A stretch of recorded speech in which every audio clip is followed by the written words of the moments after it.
झारखंड की राजनीति में होली से ठीक पहले शराब को लेकर एक नया और गंभीर विवाद खड़ा हो गया है, जिसने सियासी माहौल को गर्म कर दिया है।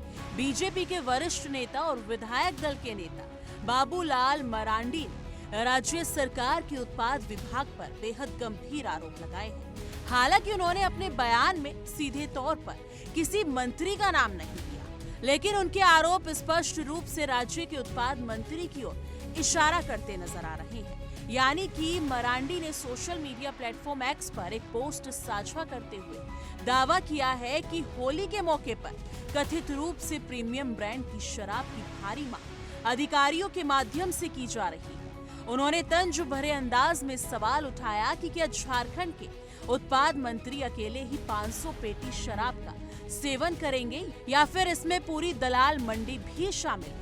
मरांडी का आरोप है कि राज्य के सभी जिलों के उत्पाद अधीक्षकों को निर्देश दिए गए हैं कि प्रत्येक जिले से 10 पेटी ब्लैक लेबल स्कॉच और 10 पेटी सो पाइस्पर्स जैसी महंगी विदेशी शराब की व्यवस्था की जाए। इतना ही नहीं, उन्होंने ये भी दावा किया कि जिन शराब दुकानदारों द्वारा इस कथित मांग को पूरा नहीं किया जाएगा, उनके लाइसेंस या परमिट रोकने की धमकी तक दी जा रही है। यानी कि मरांडी ने आगे कहा कि इस संबंध में कथित स्क्रीनशॉट भी सामने आया है, जिसे गंभीरता से जांचे जाने की आवश्यकता है। अपने बयान में उन्होंने सरकार पर अवैध वसूली का आरोप लगाते हुए कहा कि यदि ये सच है तो ये न केवल सत्ता के दुरुपयोग का मामला है, बल्कि राज्य के व्यापारियों को डराने और दबाव में रखने की कोशिश भी है। उन्होंने ये भी सवाल उठाया कि राज्य के मंत्री, मुख्यमंत्री और वरिष्ठ अधिकारी इतने सक्षम नहीं है कि वो अपने निजी उपयोग के लिए शराब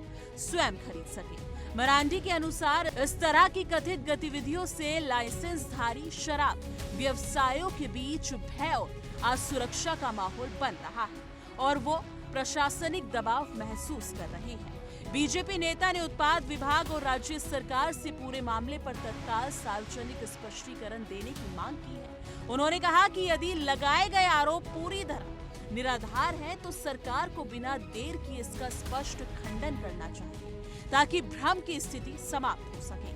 साथ ही उन्होंने शराब कारोबारियों से अपील की है कि वो किसी भी प्रकार के अवैध दबाव या गैर कानूनी आदेश के आगे ना झुके और भरोसा दिलाए कि बीजेपी उनके साथ खड़ी है। यानी कि मरांडी ने अपने सोशल मीडिया पोस्ट में झारखंड पुलिस को भी टैग करते हुए मामले पर नजर रखने और आवश्यक कार्रवाई करने की मांग की है। फिलहाल इस पूरे विवाद पर राज्य सरकार या उत्पाद विभाग की ओर से कोई आधिकारिक प्रतिक्रिया सामने नहीं आई है, जिससे राजनीतिक आरोप प्रत्यारोप का दौर और तेज होने की संभावना जताई जा रही है।